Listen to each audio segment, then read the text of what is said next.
Vou repetir. Qualquer um pode tornar-se um gênio da música se praticar ou se entregar ao satanismo. E este homem, Rex Church, disse o seguinte: a Igreja de Satanás avança com aquilo que chamamos de terrorismo estético. Terrorismo estético é o seguinte: pegamos em coisas lindas, agradáveis e maravilhosas, as conspurcamos e as pessoas as consomem e são dominadas por elas por causa do prazer. E diz que trabalhamos principalmente, diz ele, estou a citar, naquilo que chamamos de juventude de ferro, com música, arte e literatura. Então, segundo este homem, ele está aqui num templo satânico, podem ver, um bode, o pentagrama, o 666. Segundo este homem, que está a ser entrevistado, tem o vídeo, a Igreja de Satanás trabalha principalmente com terrorismo estético, ou seja, pegarem coisas aparentemente agradáveis, conspurcá-las para a destruição da juventude com arte, música e literatura. Bom, vamos analisar então a música na sequência destas revoluções dos anos 60 para ver se há alguma conexão com aquilo que estamos a falar. Já saímos desta parte do satanismo ou será que não? Eu queria mostrar-vos o pai do rock and roll. Poucas pessoas conhecem este homem, Robert Johnson. A história deste homem é mais ou menos assim. Já ouviram falar de B.B. King? Este homem era contemporâneo e amigo do grupo dos virtuosos guitarristas de B.B. King. Mas ele acompanhava estes guitarristas e não tocava, porque ele tocava muito mal. E os seus amigos, ele só estava ali com o grupo de homens do blues, do jazz e tudo mais, mas ele não tocava. Um dia ele teve uma zanga com os pais, desapareceu e voltou. E quando voltou, os amigos estavam a ensaiar e tudo mais, pousaram as guitarras e ele pediu: posso tocar? E eles olharam para ele e disseram: Robert, toda a gente sabe que tocas pior do que uma caixa de pregos. Ele disse: deixem-me tocar e que o público diga de sua justiça. E diz que este homem tocou e toda a gente ficou de boca aberta a olhar para ele e disse: Robert, como é que em 6 meses tu estás a tocar melhor do que todos nós? Citação. Ele disse que foi ao cruzamento entre a estrada 61 e 69, interessantemente é para Memphis, um nome associado fortemente à música, e fez um pacto com o diabo, vendeu a alma ao diabo em troca de talento musical. E o que dizem os contemporâneos dele é que nunca mais viram este homem ensaiar. Nunca ensaiava, pegava na guitarra e tocava. Eu tenho alguns vídeos deste homem a tocar e é de ficar de boca aberta. Ele compôs músicas como Tenho o Cão do Inferno atrás de mim, Eu e o Diabo caminhamos mão na mão, enfim, coisas muito interessantes. Este homem é considerado, não por mim, pelas revistas Rolling Stones e pelos especialistas Eric Clapton e vários outros músicos, os guitarristas dos Rolling Stones também, consideram-no a pedra angular do rock. A pedra onde está assente todo o nascimento do rock. O gênio da origem. Por isso ele é chamado o pai do rock. Mas ninguém ouviu falar do pai do rock. Talvez já tenhamos ouvido falar no rei do rock. Certo? Aquela voz, que as meninas caíam para trás, não é? Ó Daniel, tu não vais agora querer também dizer que o Elvis é satanista, não é? Também não exageremos. Pois não vou dizer, porque ele mesmo diz, eu não preciso de dizer. Ele se assume na sua biografia como fã da Madame Blavatsky, a mãe da Sociedade Teosófica, a amiga das irmãs Fox, das experiências do espiritismo e das batidas na porta. A sua biografia, os seus guarda-costas, dizem que a casa dele era cheia de livros exotéricos. O seu grupo de back vocal chamava-se As Vozes da Nova Era. Quando foram registrar o nome era muito longo, então registaram com a expressão a voz, uma das expressões dos livros de Madame Blavatsky. E ele canta: tanto quanto um homem tenha capacidade para sonhar, ele pode redimir a sua alma e voar. Mas Elvis cantava hinos. Até o diabo, meu amigo. O que é que acham? Pode uma fonte de água salgada produzir água doce ou vice-versa? Pode alguém que está a cantar hinos e a louvar a Deus estar sob o efeito de drogas, não poder ser filmado da cintura para baixo porque é obsceno? São coisas que não batem certo. Este homem morreu, dizem, com 14 a 16 tipos de drogas diferentes no corpo. E era, no fundo, um homem infeliz, porque ele nasceu no meio evangélico, cresceu como aprendendo com uma igreja afro-americana, daí o seu talento. A pessoa que o foi buscar, o seu manager, disse: se eu encontrar um branco que cante e dance como um negro, ficarei rico. E ele encontrou Elvis, que tinha todo este background. E Elvis cantava hinos e chorava desalmadamente, porque ele sabia que tinha virado as costas a Deus para abraçar a fama e a carreira. Dizem que morreu com um livro religioso e tomara que se tenha arrependido. Mas este homem é um produto infeliz da pressão da fama e da sociedade. Um homem infeliz. E o que vemos é que muitas das vezes ele convidava músicos do mundo gospel para virem, e ele levava as pessoas para a sua casa em Graceland e tinha uma espécie de uma igreja onde ele ficava a ler a Bíblia para as pessoas. Ele tentava compensar por esta decisão que tinha tomado na sua vida. Era normal, nesta altura, muitas pessoas do mundo religioso abandonarem as suas igrejas ou fazerem incursões pelo mundo do rock. Chuck Berry e muitos outros fizeram a mesma coisa. E até mais recentemente temos Whitney Houston e Mariah Carey, não é? Quanto mais se afasta da igreja, mais a saia sobe. Nós já vimos que a coisa está assim. E muitos destes músicos saíram e voltaram para as suas igrejas tentando trazer influências para o gospel. Então, quando ouvimos a expressão gospel, não estamos a falar do gospel desta altura, mas estamos a falar de um gospel já com influência do rock. Porque o rock e o gospel são irmãos. Muitas pessoas dizem: irmão, qual é o problema? O rock e o gospel são irmãos. É, Caim e Abel também. Então não quer dizer que por serem irmãos têm o mesmo perfil. Bom, mas talvez ao falarmos sobre a história do rock, os nomes mais sonantes não sejam propriamente o Elvis, mas como banda temos os Beatles. Bom, a primeira revolução que Aleister Crowley queria fazer era a revolução social. Será que os Beatles fizeram uma revolução social? Alguém aqui já ouviu falar de Beethoven? Beethoven, já ouviram falar? Beethoven era um gênio da música, sim ou não? Sim? E como é que era quando ele se apresentava por um espetáculo? As miúdas todas: ah, Beethoven! Era? E ele tocava o piano e no final partia o piano. Pá, e voava para o público. Yeah! Era assim? O que é que mudou? O que mudou foi a sociedade. Houve uma inversão de valores que foi trabalhada nesta revolução. De repente, os adultos com experiência, os mais idosos, já não são quem manda, mas quem manda são os jovens. Se os adultos não se vestirem como os jovens, são ultrapassados e quadrados. Vemos que começa a nascer uma cultura musical diferente. A música já não é para ser ouvida, mas é para ser curtida, sentida, vivida. E ela muda o nosso estilo de vida. Nós vemos que o que começa a acontecer é uma música que influencia a vida das pessoas. Se John Lennon corta o cabelo de uma forma, toda a gente vai e corta o cabelo da mesma forma.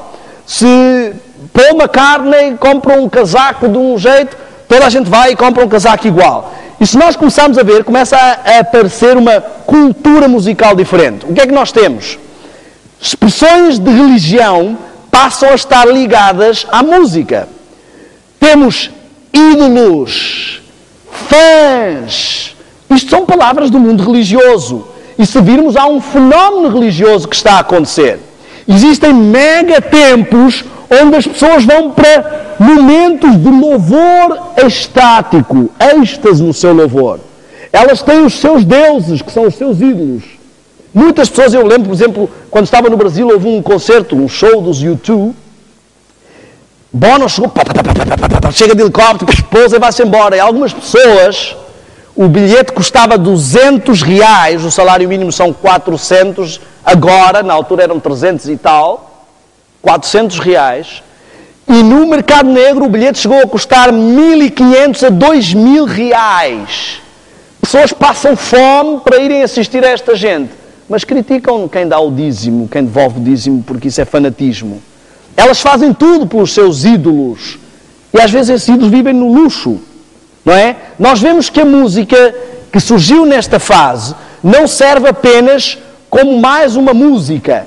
Ela é um estilo de vida. Já viram? Todas as pessoas que ouvem heavy metal andam da mesma maneira, falam da mesma maneira. Todas as pessoas que ouvem rap e hip hop andam da mesma maneira, falam da mesma maneira. Todos os emos, não é? Andam da mesma maneira, falam da mesma maneira. O que é que será? Porquê é que as pessoas são transformadas no seu estilo de vida? Porque esta música ela não mexe apenas com gosto. Ela transforma, ela muda a nossa forma de estar de alguma forma. Então temos a revolução social com os Beatles. Estarei a exagerar se eu disser que eles fizeram uma revolução espiritual? Alguém já ouviu falar em budismo? Hinduísmo? Hare Krishnas? Agradeçam aos Beatles. A determinado ponto da carreira, eles foram para o Médio Oriente e trouxeram de lá as cítaras, os gurus, e fizeram com que o mundo ocidental achasse que isso era muito fixe, muito legal, muito cool. E começasse a aceitar estas religiões, o yoga e toda a meditação transcendental. Eles foram fortes precursores. Deixaram de cantar love, love me too e fizeram com umas cítarazinhas. Temos aqui, por exemplo, mensagens subliminares. Este álbum tinha uma mensagem subliminar que dizia que eles mataram e enterraram Paul. E se vimos aqui, temos a preconização de um funeral. Temos o médico legista, o homem da funerária, ou também poderia ser o líder religioso, o morto, que em muitas regiões da Grã-Bretanha é enterrado descalço, e o coveiro. Aqui temos um carro em fuga que causou o atropelamento, o carro da polícia que fez o auto de ocorrência, e um carro que tem como matrícula, a placa diz LMW, Linda McCartney Weeps, ou Linda McCartney Widow. Linda McCartney, a esposa de Paul, ficou a chorar, ou viúva. E aqui numa parede diz Beatles, em vez de um B tem um 3, como se tivessem só 3 Beatles. Trabalharam uma série de mensagens subliminares. Estes homens começaram a trazer novos conceitos. Ei, mas será que os Beatles têm alguma coisa a ver com religião? Bom, eles são chamados os 4 Cavaleiros do Apocalipse. Eu penso que esta afirmação dos Beatles tem alguma coisa a ver com religião. O cristianismo há de acabar. Nós somos mais famosos que Jesus Cristo. Será que isto tem alguma coisa a ver com cristãos? Será que há meio termo?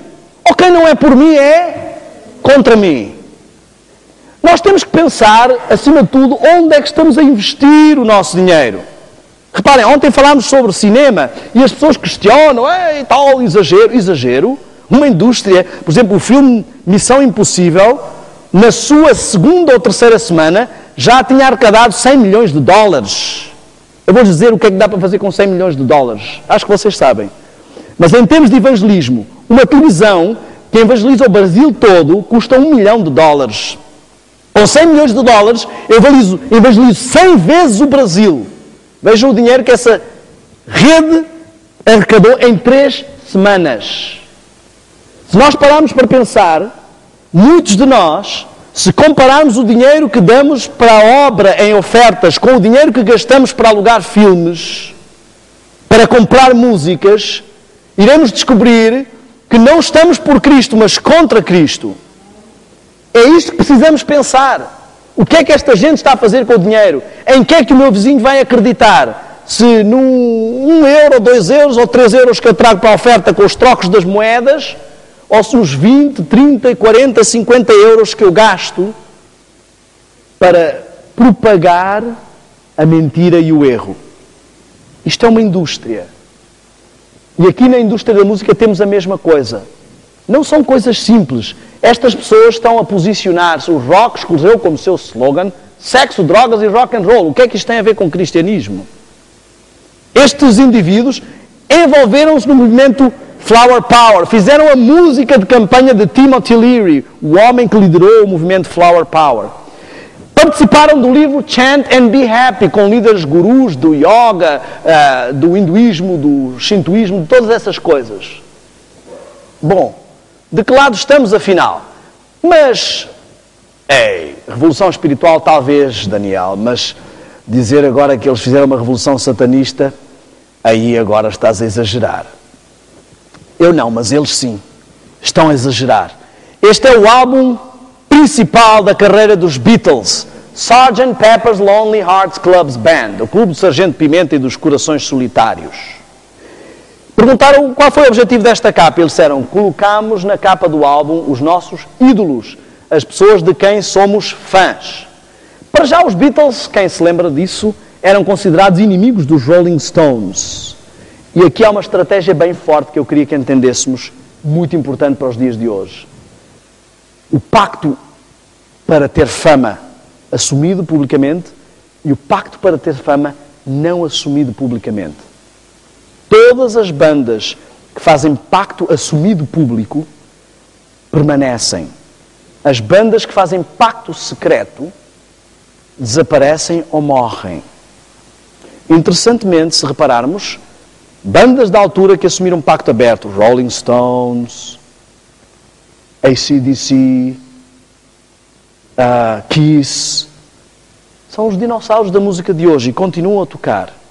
Mas outros que pareciam bandas inofensivas, o que eu chamo de bandas de fachada, desapareceram. Interessantemente, Janis Joplin morreu aos 27 anos.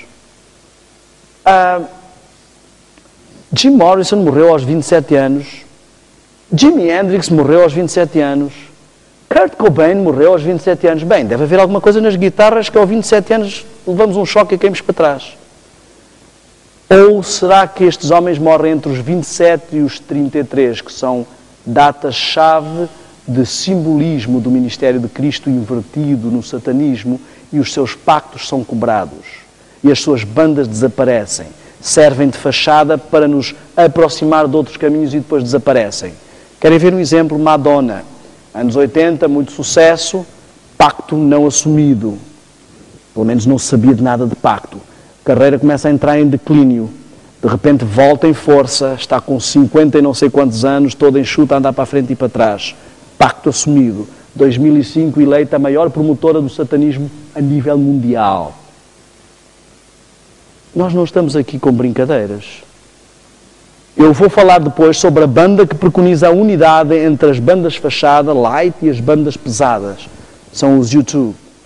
Eles têm homenageado os Beatles e agora homenageiam os Rolling Stones. Se alguém disser assim, U2 é satanista, as pessoas vão dizer, tu não estás bom da cabeça. Mas eu posso mostrar vídeos com Bono a cantar a música dos Rolling Stones, Sympathy for the Devil, simpatia pelo diabo, enquanto a banda é uma cruz invertida. Letras dos Beatles são utilizadas pelos Rolling Stones.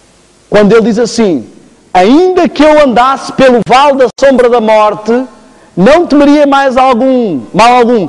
A tua vara e o teu cajado não mais me consolam, eu os amaldiçoei. Quão mais claro ele pode ser? Ou quando ele canta, querida, Deus tem o telefone fora do gancho e Ele não iria atender a tua chamada nem que pudesse. Então onde está a fé, o amor e a esperança? A Bíblia diz que hoje existem a fé, o amor e a esperança. Estamos a falar aqui de fatores muito sérios e essa missão está a ser completada. Mas para as pessoas que pensam que eles eram rivais, vejam como o diabo trabalha com fachadas. Chama-se tese, antítese e síntese. Ele cria duas coisas que parecem ser opostas.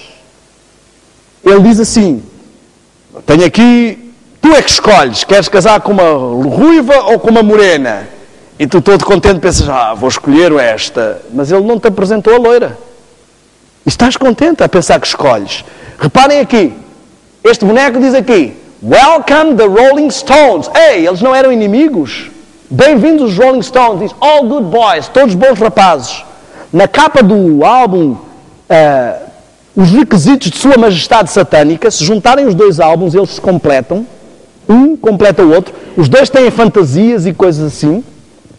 Na capa do álbum dos Rolling Stones estão fotografias dos Beatles entre as plantas. E, interessantemente, isto é uma mensagem complementar. O Clube do Sargento Pimenta e dos seus Corações Solitários cumpre os requisitos da Sua Majestade Satânica e a simpatia pelo diabo. Esta é a mensagem. Quando morreu Kurt Cobain, a mãe dele disse o seguinte, só tenho pena que o meu filho tenha decidido ir juntar-se a esse estúpido clube. O clube daqueles que as vidas são ceifadas porque venderam-se pela fama, como dizia Aleister Crowley. Eu queria que reparassem como estes indivíduos não são ingênuos e sabem o que estão a fazer e ao que pertencem. A música principal do álbum e toda a iconografia nos dizem que eles sabem do que estão a falar.